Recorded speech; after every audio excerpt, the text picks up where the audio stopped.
Dishonored is a stealth game filled with set pieces that explore the societal heights and depths of a city pushed to the brink of its existence. But the Estate District is arguably the most memorable location. It offers a new approach to Dishonored's immersive stealth gameplay, as well as some nuanced insight into how its characters are dealing with the bleak narrative. The Empress is dead. A dictatorship has been established. Plague-bearing rats infest the streets, while the dead, the dying, and the persecuted number in the tens of thousands.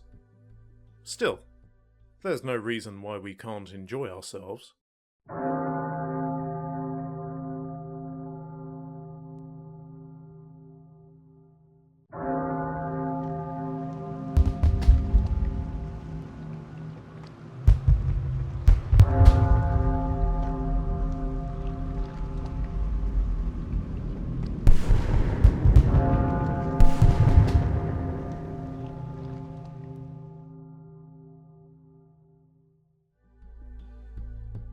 Dunwall, the capital city of the Empire, is falling into ruin after the assassination of Empress Jessamine Caldwin. Before she was killed, she was attempting to solve the city's latest crisis, the rat plague outbreak. She sent her bodyguard Corvo on a mission to the rest of the Isles in the hope that they might have encountered this problem before, and have a way to cure her citizens. Corvo returned with bad news. Not only had the rest of the Empire never experienced a disease like this, they were going to blockade Dunwall for fear of it spreading to their cities. Now, months after her untimely death, the effects of both the plague and the blockade enforced upon Dunwall are prevalent throughout the city. The royal spymaster, turned Lord Regent and dictator, has used extreme methods to control the city's populace and the spread of the disease. Homes of suspected plague victims are barricaded. Sufferers in the advanced stages are burned alive by the Lord Regent's city guards. Corvo, arrested and falsely accused by the Lord Regent and his co-conspirators for Empress Jessamine's assassination, has escaped Coldridge Prison. He's caught the attention of a resistance movement, who have supplied him with weapons and equipment. Over the course of the game, they send him to neutralise the Lord Regent's key supporters one by one, using any means necessary. But Corvo also has the attention of something else. Something supernatural. The Outsider. An ancient entity that offers him a different kind of power. You don't want to end your life to the sound of idiots cheering as your head hits the muck, do you? Let's see if we can do better. And to make things interesting, my mark. Consider it a gift. Imbued with supernatural abilities and equipped with the latest gadgets and weaponry, Corvo has a chance for revenge, slim as it is. He has the means, the skills, and the inclination. Lady Boyle is his next target, and she resides here with her two sisters in the ruins of Dunwall's Estate District, formerly home to the city's upper classes. Nowhere in Dishonored are you more keenly aware of the social and physical decay that Dunwall has fallen into than in the Estate District, because its design is based around contrast. Contrast in gameplay and contrast in setting. The Boyle's party is a glittering, sumptuous event located in the heart of the Estate District, but players have to pass through hell to get there, and hell has guardians. Plague has ravaged the Estate District almost as badly as the other locations we've seen up to this point in the game. The disease, the rodents, and the victims who carry it are pushing against the lines of civilization, leaving a trail of boarded-up townhouses and corpses in their wake. Upon entering the mission area via the river, we get a glimpse of this ongoing battle and the extent to which it has escalated. The Lord Regent has authorised the City Watch to use lethal force against Dunwall's citizens. It deters those who would protest or question his authority, and it removes the need to look after any plague victims. Why try to cure what you can kill? Despite the unhinged brutality and callousness of the City Watch, this is a battle that Dunwall is losing. Even here, in the richest district in Dunwall, we find the signs of plague almost everywhere we look. Abandoned apartments slathered in filth, human remains and graffiti. Rats, having seemingly organised patrols of their own in the war for Dunwall's streets, swarm out to attack anyone who ventures too close. Plague victims in the advanced stages of the disease huddle together in darkened buildings, demented, starving, and beyond the help of all but a blade. The only signs that civilization is still in control here are the patrolling guards, who are just slightly more dangerous than the rats and plague victims they seek to keep at bay.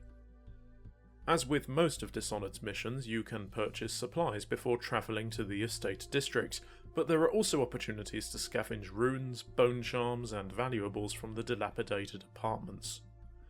There are two main complexes on either side of the river. Both are occupied by rats and delirious plague victims, but with a bit of care, these should pose no threat.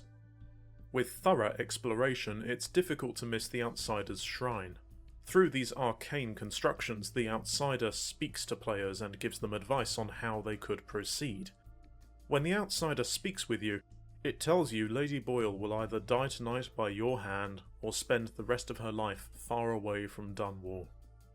Throughout Dishonored, it's possible to neutralise Corvo's targets by killing them, but you can also use non-lethal means, and this little chat with the Outsider is a hint to players that there are two potential solutions for dealing with Lady Boyle. The Boyle estate is a beacon, surrounded by fireworks and elaborate sky lanterns. It almost seems absurd that such a place can exist here, the last bastion of Dunwall's high society, where those who are not yet dead or imprisoned can get drunk, eat and fornicate to their heart's content. Whether it endures or is destroyed is entirely down to you.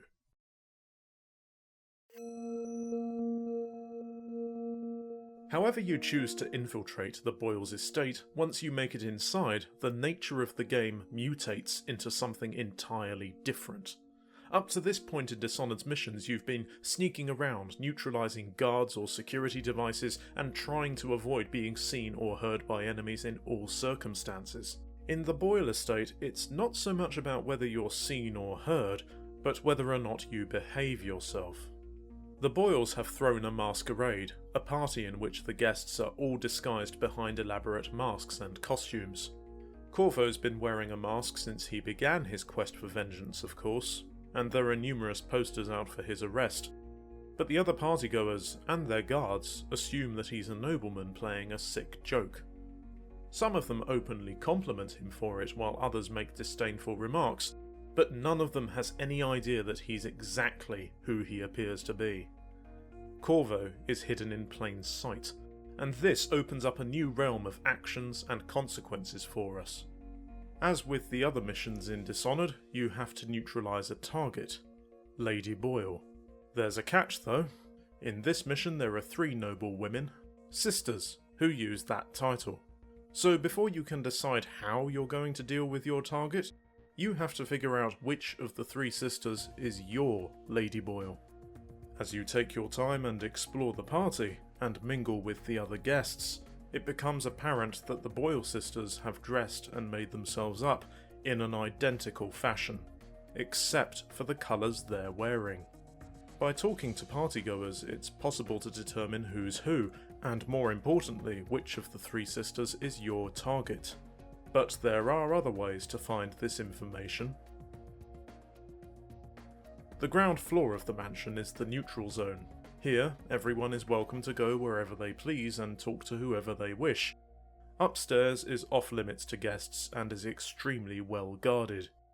By infiltrating this living area upstairs, players slip back into the stealth game space that they've been dealing with throughout most of Dishonored. If the guards spot you, the alert is raised, and the party downstairs is no longer a safe zone.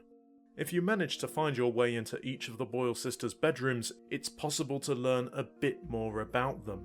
The fact that there are 3 potential targets and that they're dressed differently isn't just about messing with the player's head.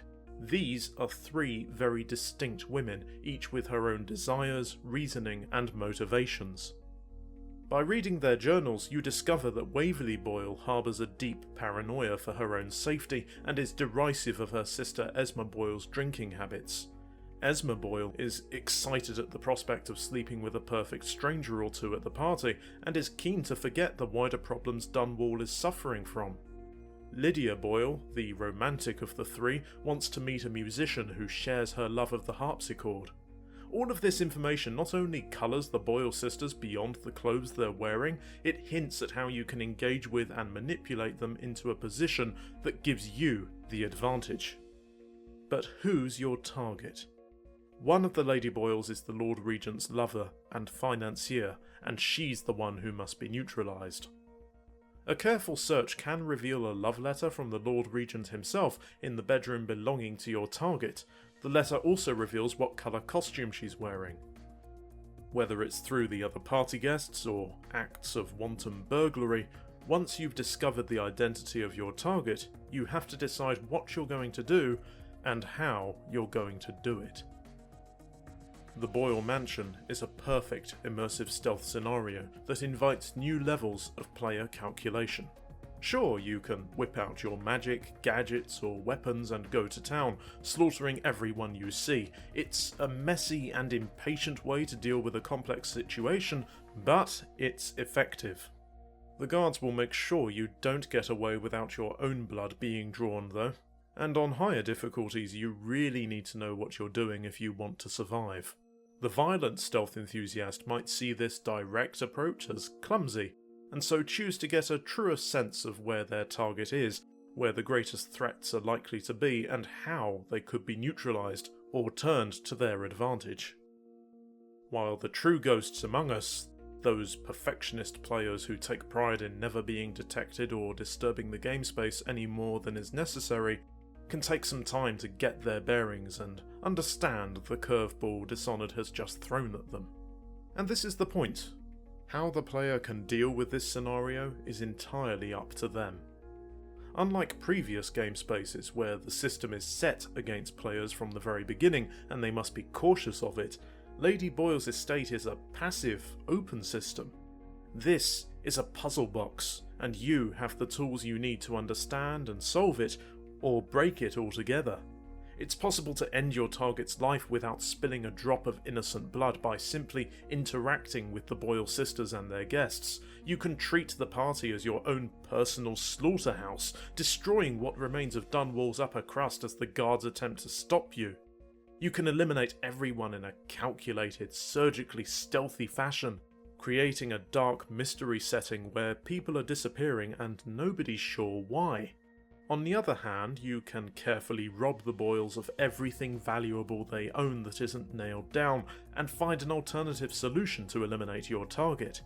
It's your choice, your guessing game, and the system reacts to your guesswork appropriately.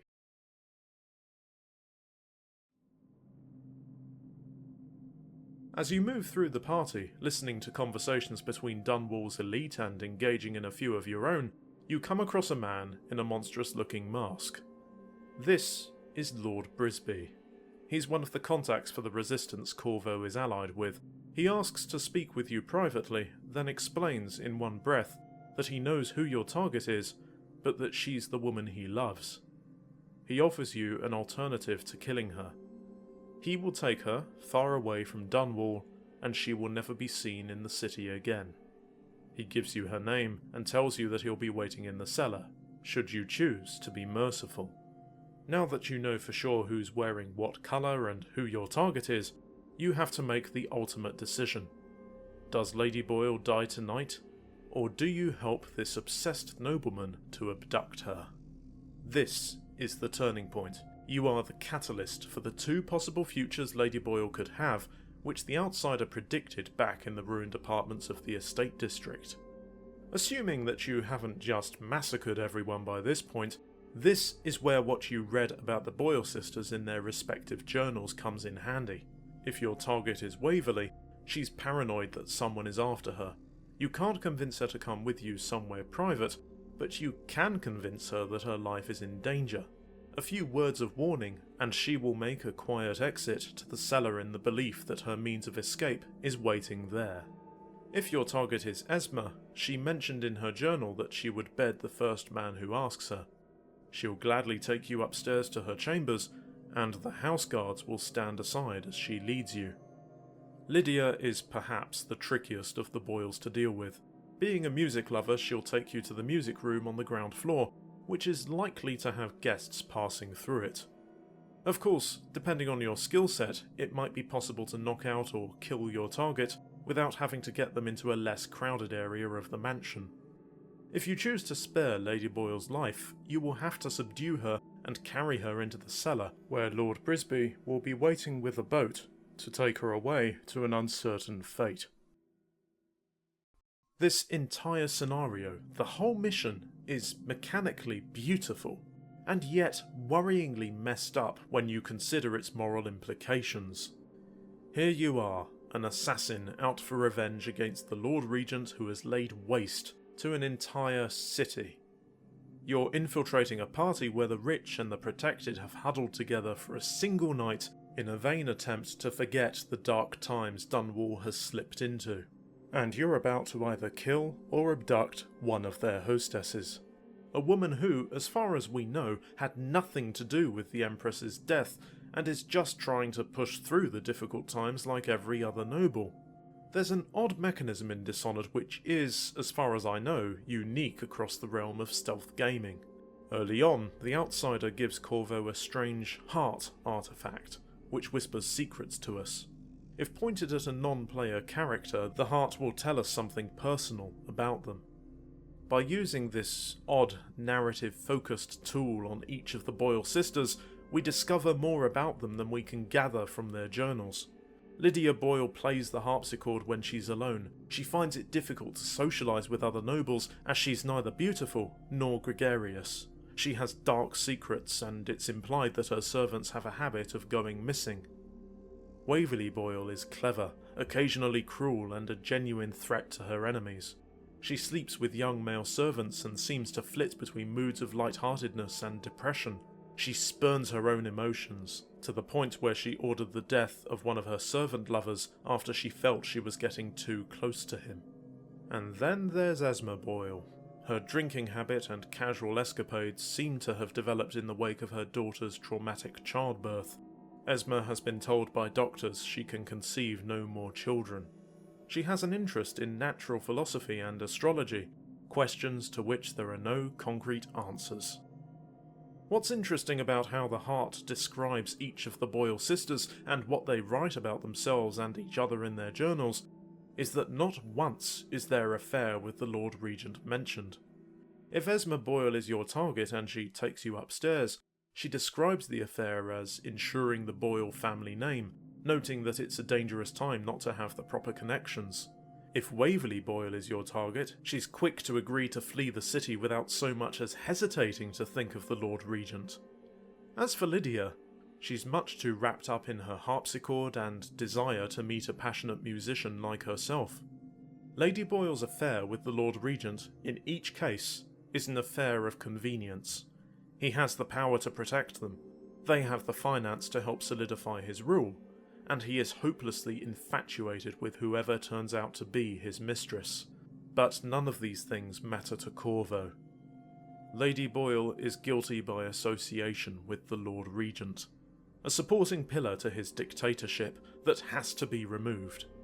The Boyle sisters are not good people, but nor are they entirely bad, and there are excellent reasons why Corvo's actions, whether lethal or otherwise, could be argued as less than honourable. However we want to judge Lady Boyle for her actions, the fact remains that she is a victim of circumstance. And what of the merciful alternative? Is it really an act of generosity to abduct Lady Boyle and give her to a stranger, not knowing where he's taking her or what she will go through, but knowing she will live for many years to come? There's a modern saying that it's not a party until something gets broken. But this party in the Boyle estate is pristine, a glistering jewel amidst the rot of Dunwall's plague-ridden streets, its piles of corpses and bureaucratic ineptitude. It's the world outside that is broken. We can choose to bring the outside world to it and tear everything to pieces, or we can preserve this last bastion of high society as best as we are able. This mission is glorious. A puzzle box whose narrative core is only as complex as we want it to be, with 2 distinct stealth game spaces wrapped around it. Some solutions to Lady Boyle's party may be subtle and quiet, others could be loud and chaotic. Either way, it's Lady Boyle's last party.